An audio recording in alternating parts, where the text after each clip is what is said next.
This episode of the Adam Messer podcast is brought to you by ValhallaBooks.com. The Devil's Due is coming out October 31st, which is Halloween, and you can get that on Amazon. You are listening to the Adam Messer Show here on WRUU-LP Savannah, Georgia, 107.5 FM, WRUU.org. We are Savannah Soundings Community Radio with Global Soul. And Sebastian, would you mind playing a little bit of live music for us? Sebastian Messer's back in the studio, y'all, and he's playing a little bit of live music for us.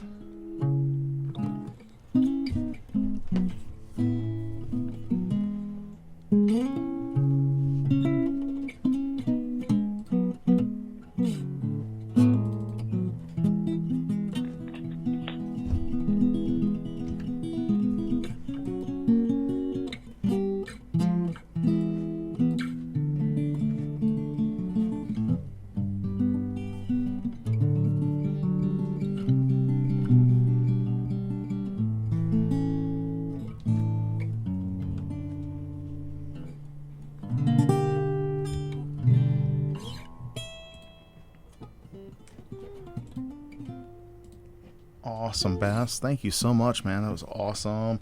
And y'all, we have a special guest today. He's been on the show before. Allan Gunnells. Welcome back, man. How are you? I'm good. Thank you for having me. Thanks for coming back on the show, dude. I love Halloween, and you're part of our new anthology for Valhalla Books, The Devil's Due, with your Genevieve and the Owl. And you have a couple of other new releases that have come out since then, right? Yeah. Since the last time you were on? Yeah, I've had a few anthology appearances, had a book out this summer. Yeah. Tell me about that. Well, the book this summer was actually set in Savannah. It was 324 Abercorn, which is my take on the haunted house genre. And that was pretty exciting because I love haunted house stories and I love Savannah, and it was all wrapped up into one. Recently there was an anthology that came out called Dead Awake. That it's not a Halloween themed anthology, but my story in it happened to be Halloween themed, so it came out at an appropriate time. Has my story in it, Clown Craze. So that's pretty exciting too. I'm pretty excited about it. I mean, we've got the anthology coming out for The Devil's Due on Halloween, and we also have the with Continual, we have the world premiere of Dead Pixel Pictures, The Devil's Due, which is a movie short about the anthology, and then right after that is going to be the author interview that we have with Continual. And I'm pretty excited about it. I mean, I was really happy that you were a big part of this anthology. And we, I think on the last, I can't remember if we did it or not on the last time, but I know online I did. But, you have your 2B, which is a future novel coming out with Valhalla Books. Yeah. And I'm pretty excited about that. That one is, wow, that one is pretty, it's like an emotional train wreck almost to me. I mean, it's so so up and down, and the writing is really good. So I appreciate that. I'm pretty excited about it too. I'm very happy just to be in the anthology. Even it's a really cool anthology. I was glad you invited me to be in it. And your buddy Shane, you introduced me to Shane Nelson, and I mean he's got a great story in there as well. And, it seems like, I know I met you, Ryan Dunn introduced us, but it's so cool to meet other authors and make new friends, especially people that like the kind of stuff that you like. You know what I mean? Yeah. And I know horror's not for everybody. I know that. But the human condition, I feel like that's a thing that we all, can relate to. And you do a really good job of demonstrating that with your storytelling. Wow. I appreciate that. And, in a weird way, the internet age has helped people really find each other. Yeah. When I was growing up, I was just the weird horror kid in a small town. But now you can find a whole community, even if online, and really And I mean, that's kind of how, in a lot of ways, you found this anthology. Like you said, Ryan Dunn introduced us. I ended up doing a story. I have a Canadian friend, Shane, who I've collaborated with before, who's a great writer, so I introduced him to you. It's a perfect time to bring together a lot of disparate talent. I agree. The internet's been a blessing and a curse. I feel like it's great because it brings people together. But it's the reason why I say it's a curse is sometimes it's like it's a little oversaturated. I feel like 20 years ago I wouldn't have known what somebody ate for dinner, unless we were talking about it the next day at work. But it's cool because this year has been so crazy, man. And but there's been a lot of good stuff that's come out of it. These conventions, for example, Continual, it's a virtual convention, right? And it wasn't a thing last year. They were kind of kicking around the idea, but it wasn't a thing. And so this Continual thing, Continual or whatever, it's a way for people who normally would like to go to conventions. I mean, like this year we've had to cancel events and conventions and, a lot of different things like that. But it's a way for people to be able to virtually get together. And it's cool because, there's so much of it. Honestly, my friends lately, it seems like I've got a few friends that they've had a ton of different interviews and, they're like on these videos like left and right, and I just can't watch all of them. I just can't. But I try to support my friends, Well, as a fan of like other writers, it's actually been an interesting time because so many writers that I like have had books out during this period, and since they can't go on like physical book tours, they are just doing a bunch of online book tour, like an online book tour, which means I can just like OD on interviews with writers I admire, and I'm the kind of writer who loves to listen to other writers talk about it.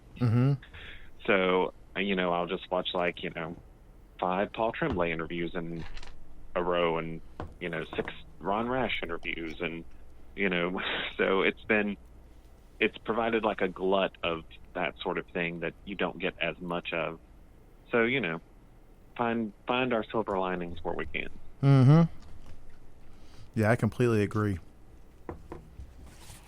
Bass, would you mind playing a little bit of live music for me? I need to do something real quick. All right, Sebastian's going to play some live music for us real quick. Yep.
Thank you, Bass. That was great.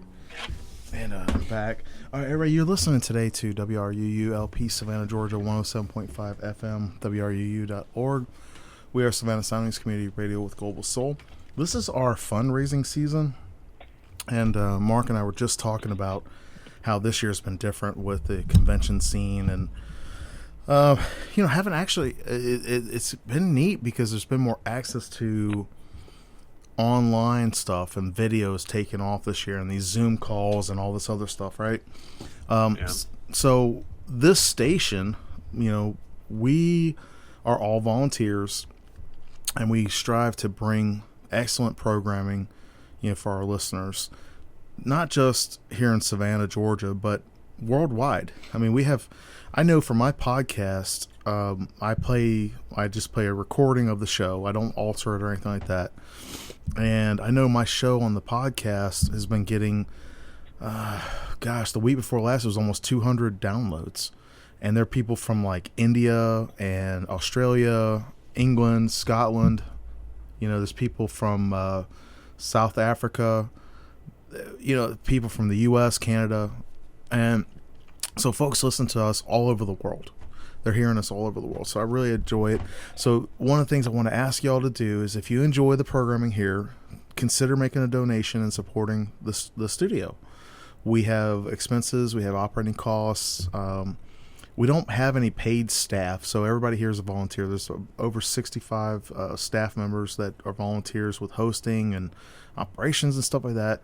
And it's real easy to do. You just can go onto WRUU.org, and there's a little donate button up there. You can either do like a one-time donation, or you can do a monthly donation. Right now we have a couple of different things going on with the fundraiser drive. At the half an hour break, it's going to be a little bit longer because they're going to talk about some of those things that, the expenses that we have. But I just want to take a moment and ask y'all, if you enjoy this programming, if you enjoy us being able to have guests, special guests like Allan Gunnells, who's a great horror writer, to come on the show. That's how we do it, is through our listener support and the donations that our listeners make.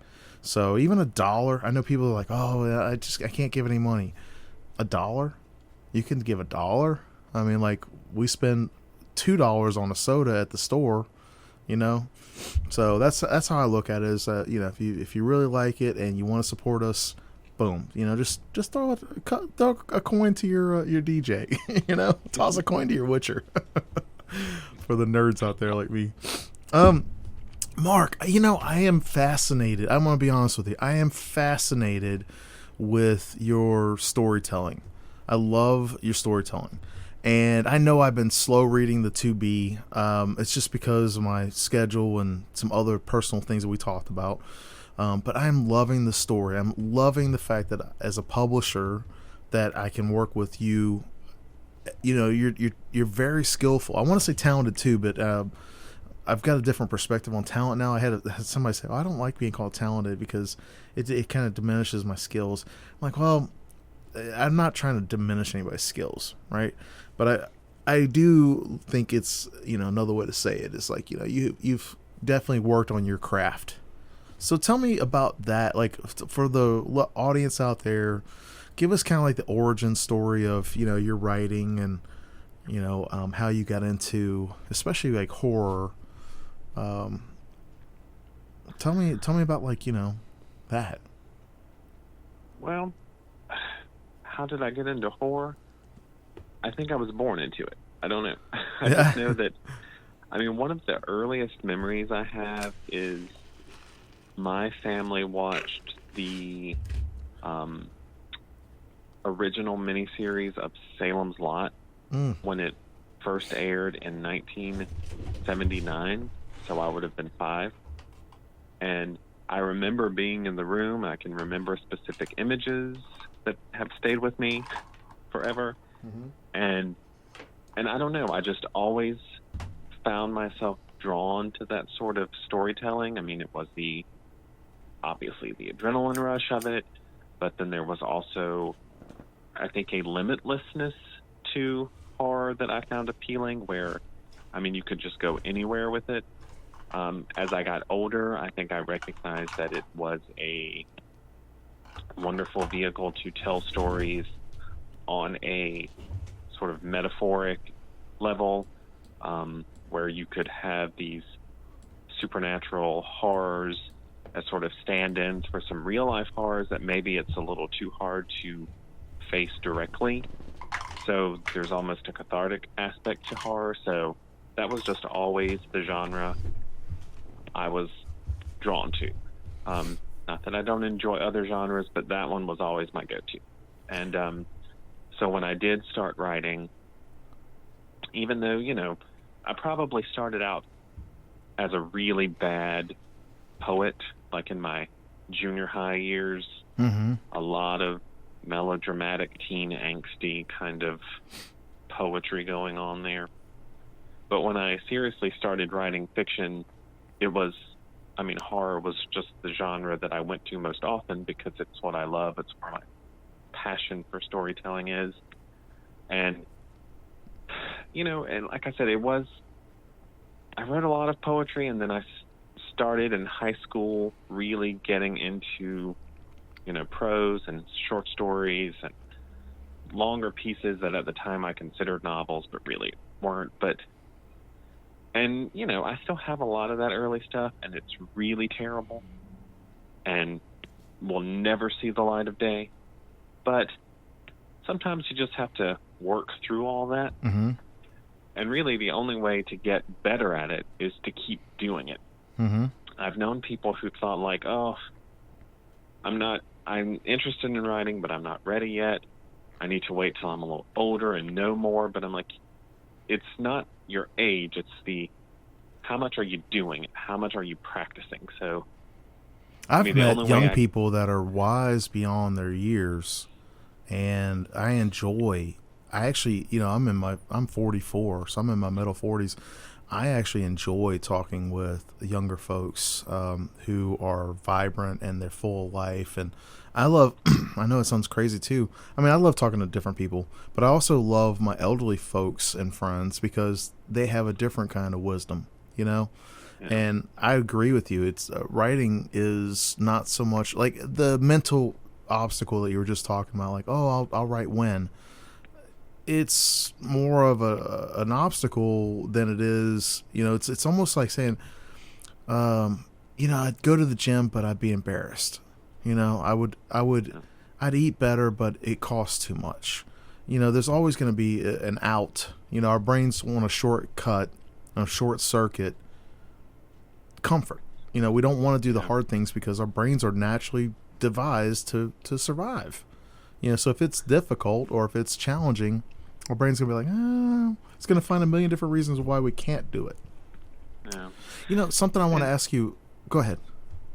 I was just going to say, if you have a story to tell, you should tell it and just be where you are. Because like when I look back at that high school stuff, I recognize that it's not very good. I also recognize it was the best I was able to do at the time. And therefore, I do feel a little pride in it because, I was where I was at the time, but I had a story to tell, and I wanted to tell it, and I did the best I could. And therefore, I don't judge it too harshly, even though I'm not going to put it out there for other people to judge. Well, there's stuff that we do. Creative people, there are things that we do that never see the light of day outside of like our sketchbooks or our notebooks or, whatever. I wrote a story, I'm going to be honest with you, before the pandemic came around. It was already in the early stages over in China and stuff like that, but I had written a 30,000 word novella in February. I kind of did like another little month of writing, not NaNoWriMo, but I just did it on my own. And I've been working on editing it on and off since, and I'm not even really sure that I want to publish the story because of the content. It's not sexually graphic, but it's a horror story and it's very graphic, and I'm not even sure that I want to do that. So I think we change, our tastes change, One of the things that I wanted to bring up when you were talking, when we were talking about 2B, you said that you had that story idea in your head for like 20 years, right? Yeah. It's sort of interesting because I carried that idea around with me for so long. Mm-hmm. And really not the whole idea, but there was an aspect of the idea that's actually older than that and came from a short story I wrote probably just out of high school. Oh, wow. But the actual novel idea came about 20 years ago. I was living in an apartment. I had come home at night. The little light in the breezeway outside of the apartment was flickering, and it seemed kind of creepy. Mm-hmm. And then, I don't know, I was suddenly thinking, like, no one ever writes about a haunted apartment. Mm-hmm. And so I just started forming this idea, about, a haunted apartment, and I took that kernel of an idea from that old short story and realized I could implement that into it. And but I don't know, it never felt like the right time. About 10 years ago, I did write like a chapter and a half. Mm-hmm. And for whatever reason, it wasn't working at the time. I still have that chapter and a half. I did not use it I just started from scratch when I wrote it this time. But I don't know, it never felt right. But when you and I were talking about doing a book for Valhalla, that idea, I mean, it's still there. And I thought, maybe I'll try it again. And this time it's like it was just waiting for me. And I wrote it very quickly. It just sort of poured out of me. And it's a fantastic story. Like, honestly, everybody, I was originally reading it like on my phone, and I don't know, I like the ebooks because I like to be able to read on, when I have like a break or something like that at work. But I'd much prefer having the book in my hand. So I actually printed off the manuscript and had it spiral bound so I could read it. And I've been reading it. I've just been so busy with everything lately. I've been trying to read it, and enjoy reading it. Because I don't like to, like doing the editing and stuff, I don't like to read through the first time with editor. I mean, like, you're going to have, some of that, right? But I like to try to read it through for the first time for just enjoyment. You know what I mean? Because I feel like as a reader, if I can read it for enjoyment and I enjoy it, the other stuff can be, whatever it is, it can be polished up or whatever. And, for the most part, you, like 99.99999%, your stuff is very polished already because, you format it and you have everything done and whatever. So I've been enjoying it. Do you mind if we talk about, like, the characters a little bit? Can you tell us a little bit about the characters? And not so much a spoiler, but, kind of like the genesis for the idea that you had with it. Well, I mean, the initial idea... Well, okay. So to avoid spoilers, the initial idea kind of came from the ending, which I can't talk about. But then I had to think about, who are the characters who are going to be in the story that's going to lead up to this. Mm-hmm. So my main character, Berkeley, is someone who has been through trauma. Like, something very traumatic and life-altering has happened to him. And he's at this point where now he's just supposed to go back to his normal life. Mm-hmm. And he's having a lot of trouble adjusting to that just on its own terms because, sometimes if you go through a very traumatic event, you're just supposed to be grateful that you came through it.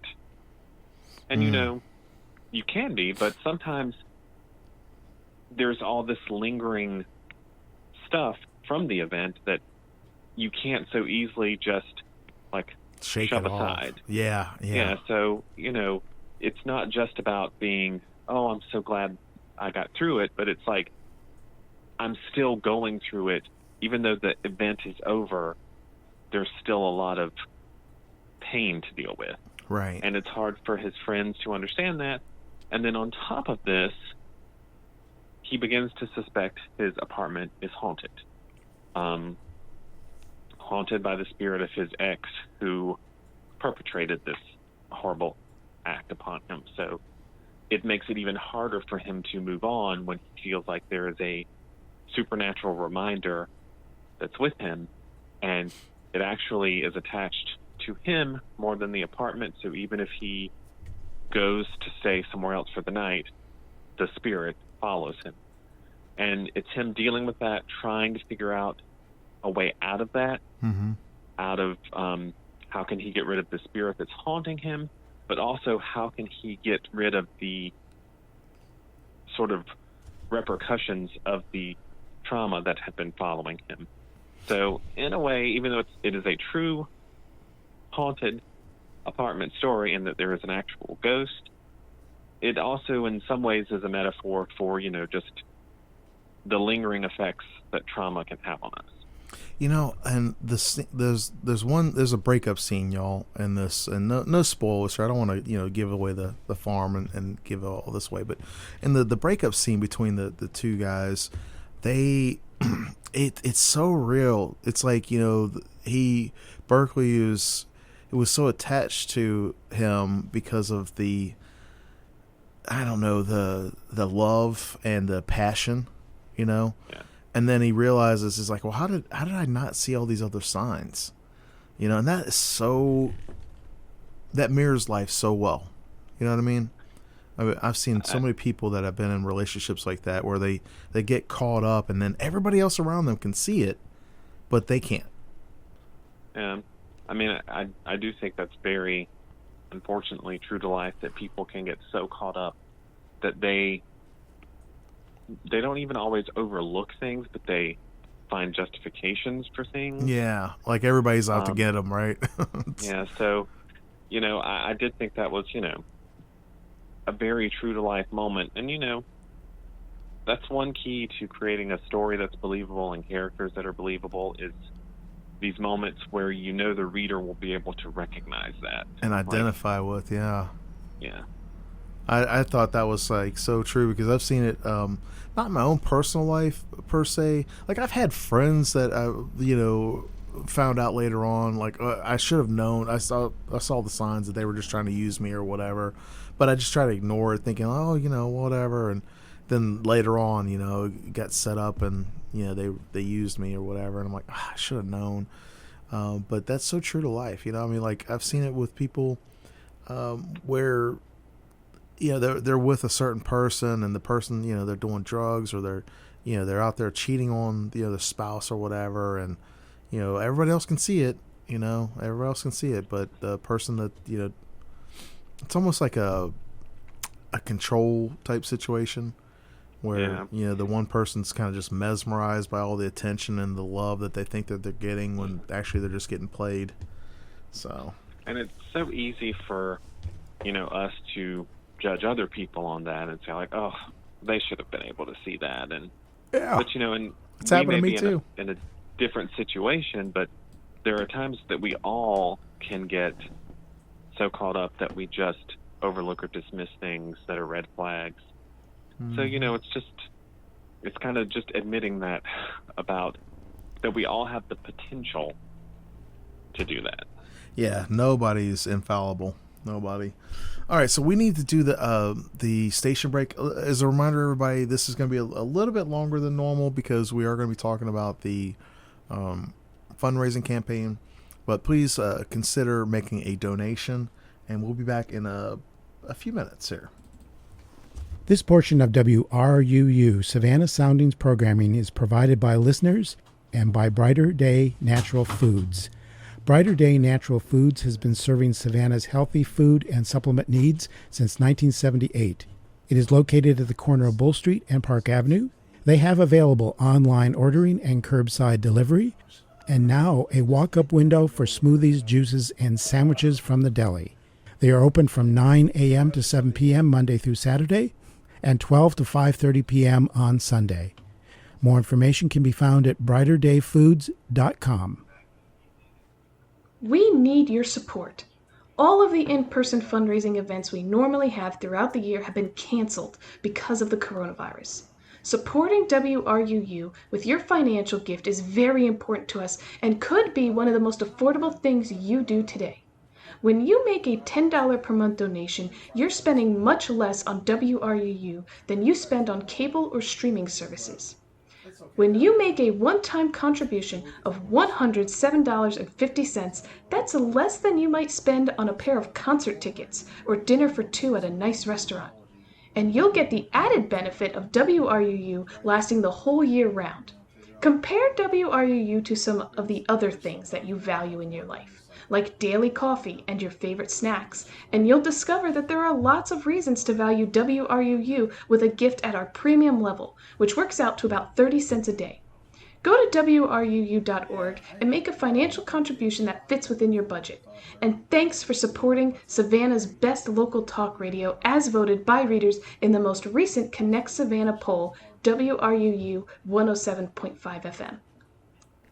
All of the in-person fundraising events we normally have throughout the year have been canceled because of the coronavirus. Supporting WRUU with your financial gift is very important to us. If you made a one-time contribution to WRUU last year, consider changing that to a monthly gift this year. Monthly gifts help you help WRUU. They help you by spreading out a larger gift over a year's time.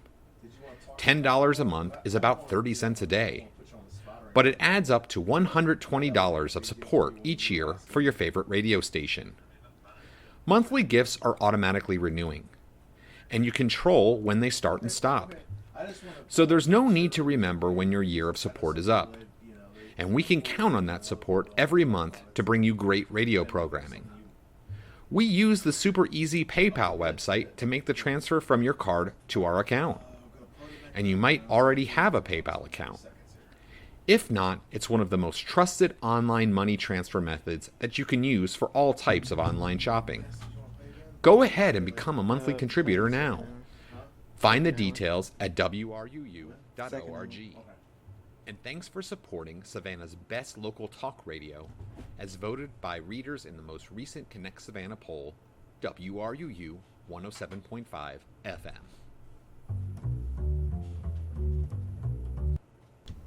All right, everybody, we are back here on WRUU. This is the Adam Messer Show, and I'm your host, Adam Messer.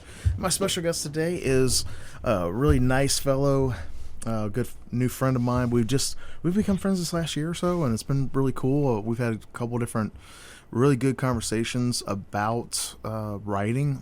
Allan Gunnells. So this is the second half of the show of the first hour. So welcome back, Mark. Welcome back to you, D. So everybody, here's something that I wanted to bring out and talk about. Mark and I had a nice little conversation about his writing in horror, and Mark is gay, and one of the questions that he had for me was, how did I feel as a publisher with the story being about the main character and the other characters being gay? And I was like, I'm cool with it. We talked about it not it being a horror story, not really a romance story. But you brought up like there was a love scene or whatever, and then I was like, yeah, it's cool. I just don't want it to be a romance story. I want it to be a horror story. And you're like, oh, it's not romance. It's just got some romance in it. So and I know you're very passionate about being able to write characters that are representative of you and other people. So can you talk a little bit about that and just share with us and the audience your thoughts on it? Yeah, I mean, because I'm a child of the '80s, so me too. When I was growing up in the '80s and dreaming about being a horror writer, there wasn't a lot of representation or inclusivity for LGBT people. Mm-hmm. There wasn't a lot of representation just in the creators, and there definitely wasn't a lot of representation in the characters. And, I feel like everybody, one of the great things about reading is that you get to read about a lot of different kinds of people and experience sort of lives different from your own. But there's also a need, I think, in us to find ourselves reflected in the stories we love. Mm-hmm. And I wasn't seeing a lot of that. And I also worried, because I did want to be a writer, like, is there even a place for me in the genre? And that was a big worry for me. And when I started out writing, I wasn't writing gay characters because I didn't see any horror novels with gay characters. So I thought, that's just not done. So I wasn't really being even myself. Yeah. Reflecting myself. But a big thing for me happened in, I think it was 1993. Clive Barker came out. And, a lot of people now will say, well, everybody in the industry knew. Well, I wasn't in the industry. I was just a little boy in Gaffney, South Carolina.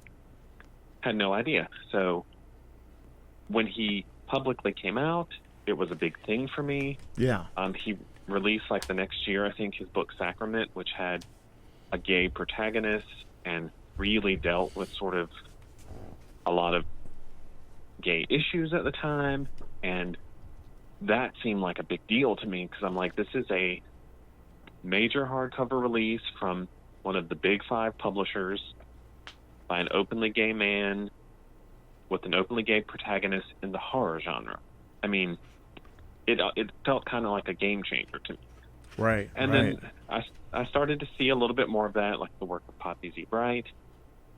And so I became much more comfortable writing gay characters, letting my life be reflected in the stories I was telling.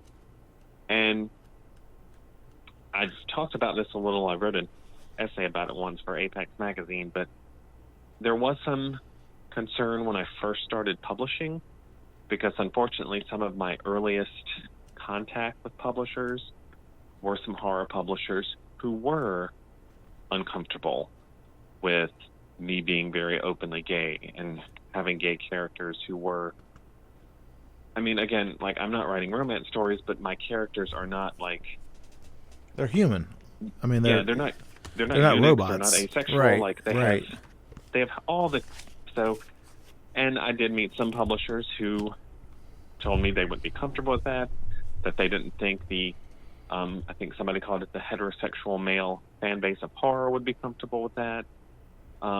So at first, even when I started publishing, I was a little worried, but luckily after that, I branched out. I found publishers who couldn't care less, who embraced it, because I think when it comes to diversity in the horror genre, and that just means more women writers, more people of color, more LGBT people, it's only going to enrich the genre, and you can take even familiar tropes and make them fresh again by injecting a perspective that you don't typically see. Right. Maybe in the genre. So, and I do think it's becoming much more open and diverse, and I do think it's becoming much richer. So, I mean, now I'm very always excited that, I can write these stories, I can follow my passion, but I can also, use all these different kinds of characters, and, maybe some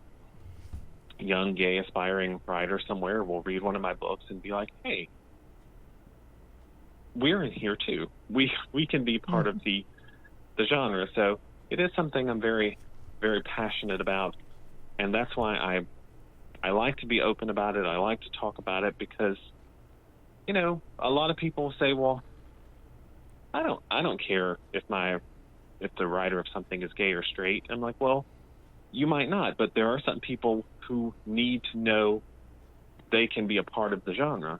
Mm-hmm. And so I do think it is important to talk about. Yeah, I agree. When we had the conversation about it, that was one of the things for me. I was like, I want to support you 100%, of the way with your writing. Especially, I mean, like I asked you if you would be interested in writing a story. I know Ryan had introduced us, because I had the anthology and all, and your story was in the anthology. But I asked you because I wanted, with Valhalla Books, I wanted to branch out with different authors that I felt like there were a couple of criteria. One, they were good writers. Two, they were serious about their authorship or their author career. And three, I liked the person. You know what I mean? Like I wanted to be able to work with somebody I actually liked working with. I don't want to work with difficult people, And I feel like all the authors that we have in the anthology are really good people and good authors, and but I saw how passionate you were about your writing, and I was like, you know what, this will be great, and the fact that you had you've been kicking around this idea for 20 years with 2B, and and then as you're writing the first draft or whatever, you're writing and so excited about it, I mean, you could just feel the passion, you know what I mean? Well, I mean, I know earlier you were talking about, do people like to have you talk about their talent versus their skills? Like, to me, I feel like I have a lot of passion. Yeah. That's what I bring to it. I mean, I think I have some talent. I think I have some skill, but I have just an endless supply of passion for storytelling and I love to just get a story rolling and then just get lost in it, because I'm not an outliner. Like with 2B, I knew the beginning. I definitely knew the end. But like everything in the middle was sort of a discovery, like to get from that beginning to that ending. And it was, I don't know, I find that very exciting. I find that it's full of surprises, which I hope translate to surprises for the reader, because if I didn't see it coming, surely the reader won't see it coming. But yeah, I don't know. I love writing. You know, it's brings me joy like very few other things do. And I'm happiest when I'm at the keyboard and I'm just lost in a story. And, you know, I'm not like a very stylistic writer. I have a very sort of simple, straightforward style. But I'm committed to the stories I'm telling, and I just feel very strongly about just going where the excitement is and where the joy is, and just sort of blocking everything else out and just making it about the story.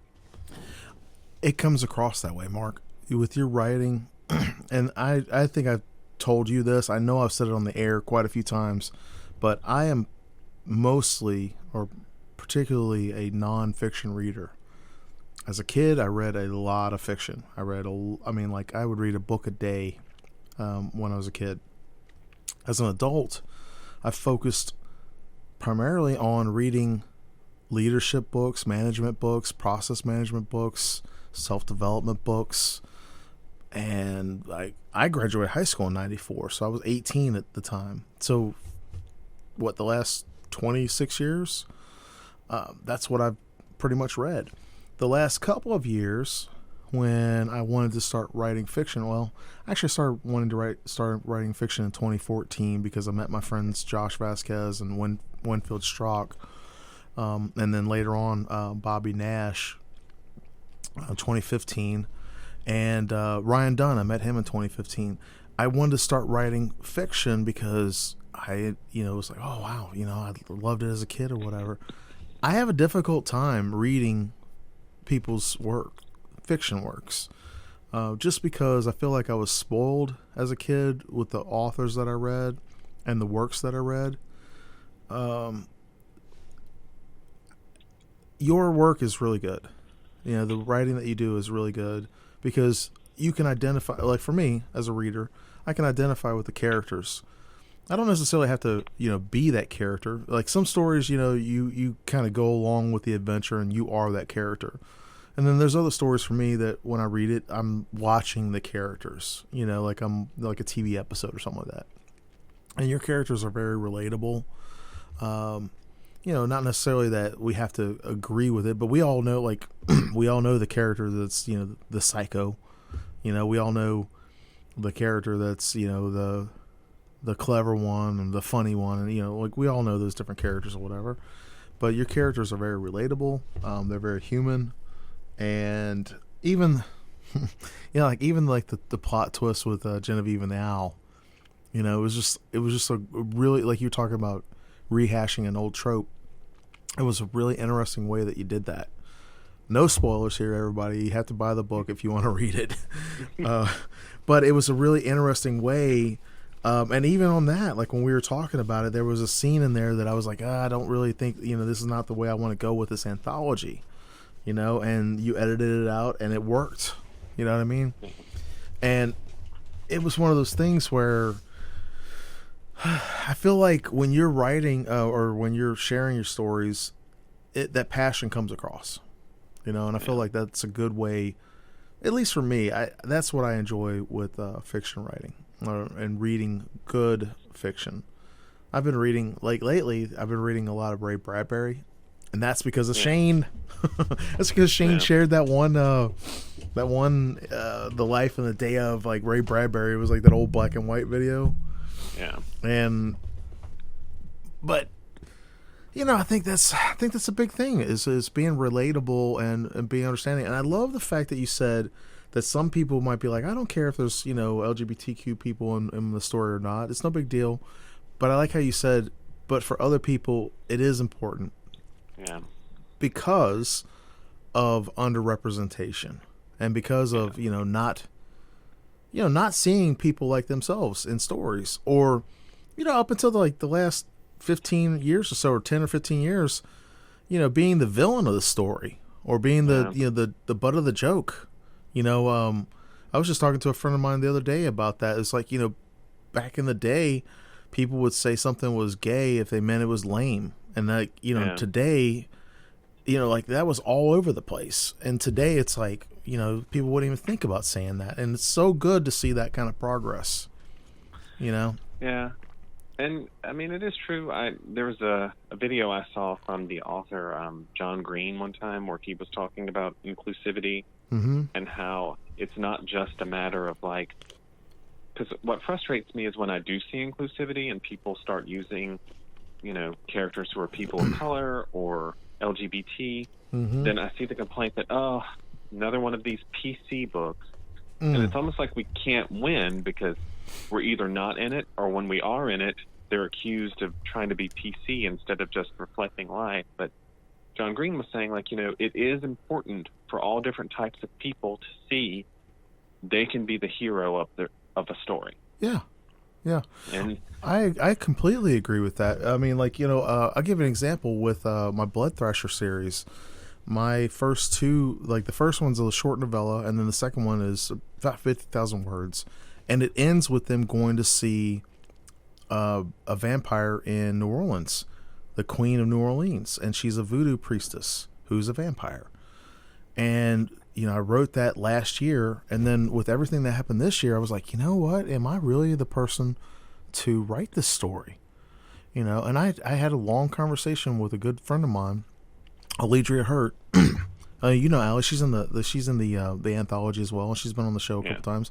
But we had that discussion. I was like, I don't really know that I'm the right person to write this character, or because I don't like to write stuff that I don't research or whatever, But she also told me that there's this trope that happens, talking about there might be one black character in the story just to have a black character in the story, and it's called the magical blank character. And I was like, I didn't know that. I was not aware of that. But I feel like you have a responsibility when you do know something, when you're, you come across it, you learn it, you have that responsibility to say, hey, wait a minute. Do I need to, I need to make a moral and ethical choice here. Honestly, I'm not a gay person. I wouldn't know, I wouldn't know how to write a gay character because I'm not gay, but I do know how to write human emotions. You know what I mean? But if I were to say, hey, I just want to interject a gay character in my story just to have a gay character, then I don't feel like that would be right. So it's one of those things where I feel like people have to be responsible. And like you said, it's almost like you can't win situations. Like, oh, well, here's a PC story.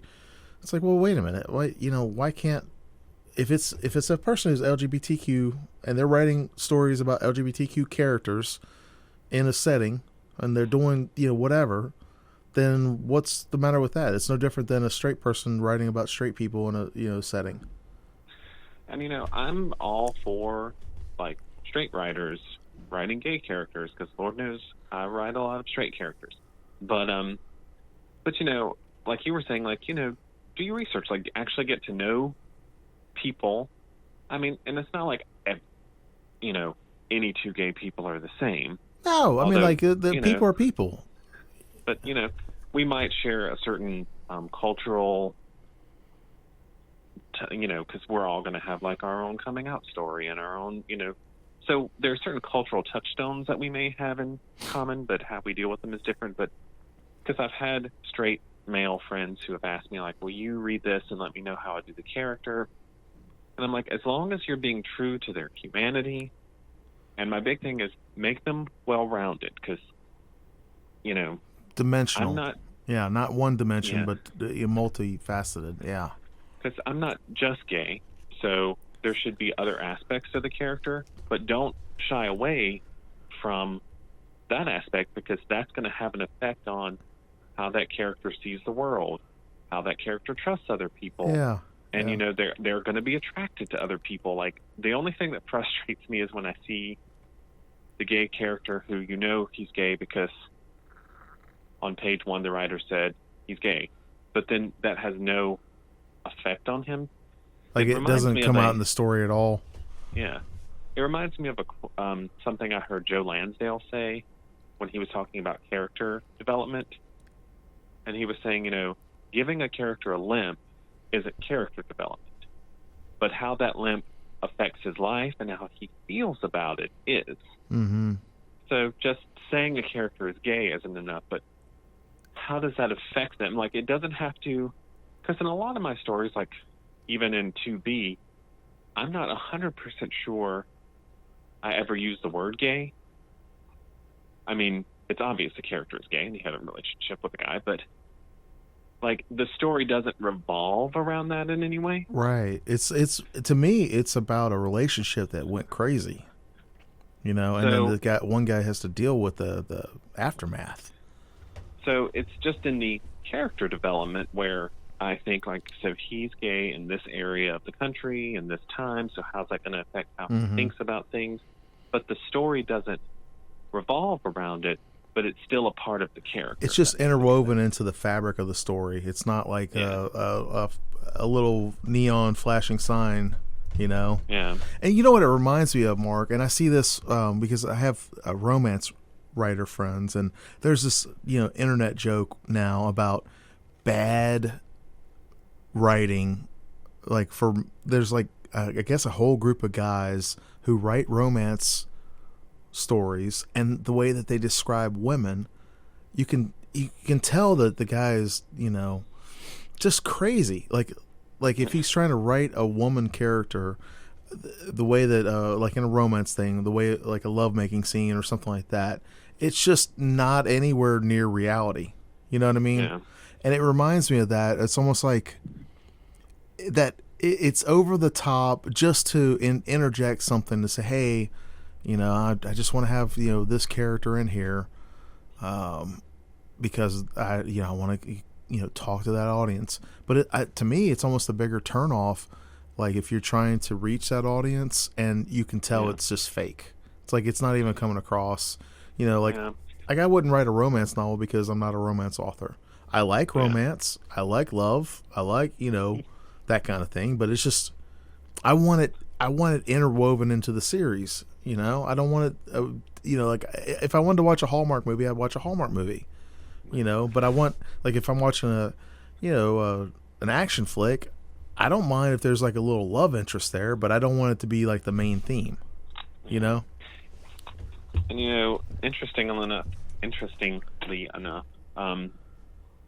this may something you said made me think of that, but, you know, I am perfectly all right if someone wants to try to court the gay audience, because, hey, that's progress right there, that we're an audience that they think it's worth trying to get. Yeah. But, you know, do it with some nuanced characters that are integral to the plot, that are fully developed.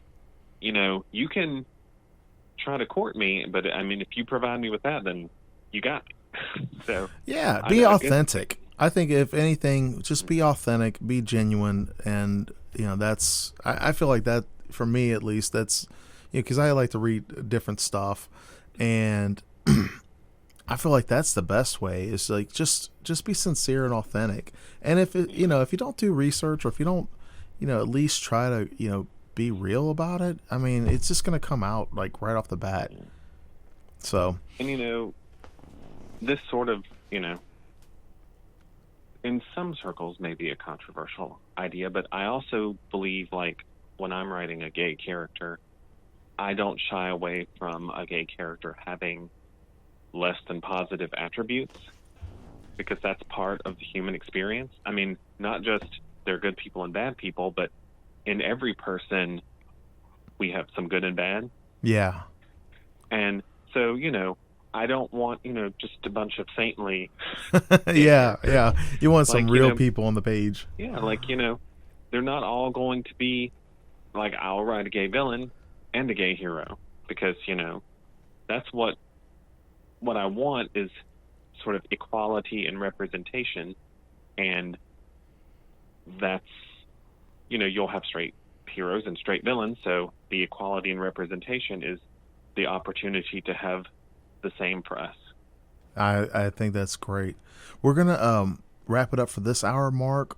Where is a website that people can check out your information? Well, I'm on Facebook, Mark Allan Gunnells. I have my own blog, markgunnells.livejournal.com.